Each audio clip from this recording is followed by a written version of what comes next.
गिबियावनो गासै निउस पर्टेलनिसिम आंनि गोसो गोरबोनिफ्राय हामलायनाय जासिबाय। लोगोसेनो दिनै सानजारि नोगोर बैसागु फोरबो बिदाय आफादनि जा 33थि फैगासिनो दङ 33थि बैसागु बिदाय फोरबो आरो बे बैसागु बिदाय फोरबोनि गाहाय खुन्थिया गायनो आंखौ दिनै आलासि महरै लिंना लाबोदों आरो लिंना लाबोनायनि थाखाय बिथांमोन दैदेनगिरिनिसिम आंनि गोसो गोरबोनिफ्राय रोजा रोजा साबायखर बावहरबाय। मानो होनना बुङोब्ला बैसागु होनना बुङोब्ला जोंनि एखेबारे हारिमु नङा होमबा? बे जोंनि थांना थानायनि मोनसे एंगारनो हायै रंजानाय फोरबो। दा ओंखायनो जिहेथु दिनै खुङै दिनै 33 बोसोर आगान होबाय आरो बे 33 बोसोर रंजालि बैसागु फोरबोआ जाहाथे मोजाङै खुंफुंलांनो हाथों आं बेखौ गिबियावनो आफा इसोर अबंलावरिनिसिम आंनि गोसो गोरबोनि साबायखर बावहरबाय।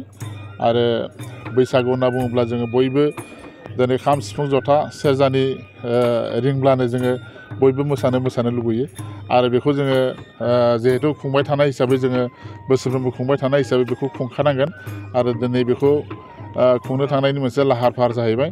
आरो देग्लाय ओरैबायदि मोनसे हाबाफारि लाबावदों दा बिथांमोना बे बैसागु रंजानाय फोरबोजों लोगोसे मोनसे गिफ्ट कुपन गेलेनायनि मोनसे माबा लादों।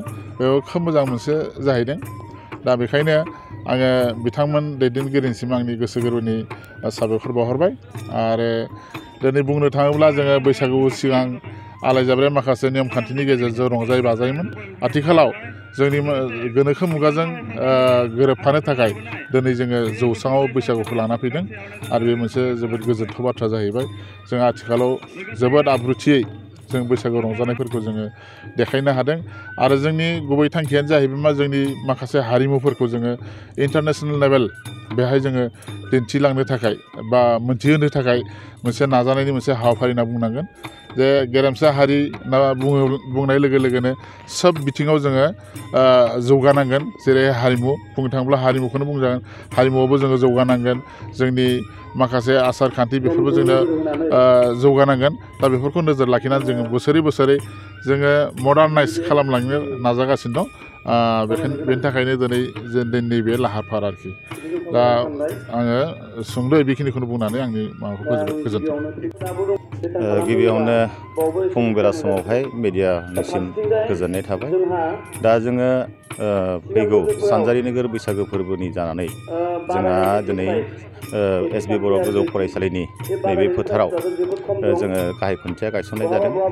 फैगौ 3, 4, 5 मे मासनि दानावहाय जों बेवहाय सानथामनि हाबाफारि लानानै बेयाव बैसागु बिदायखौ जोङो फालिनो गाजा गोमजायै जों नाजादों आरो बेवहायनो फंनैसो बाथ्रा बुंनो गोनां दङ।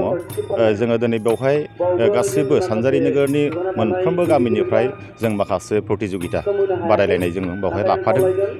मोसानायनिफ्राय लानानै दिरुं बोनाय हौवा हिन्जाव आरो लोगोसे भलिबल बेखौबो जोङो लाफानाय जादों।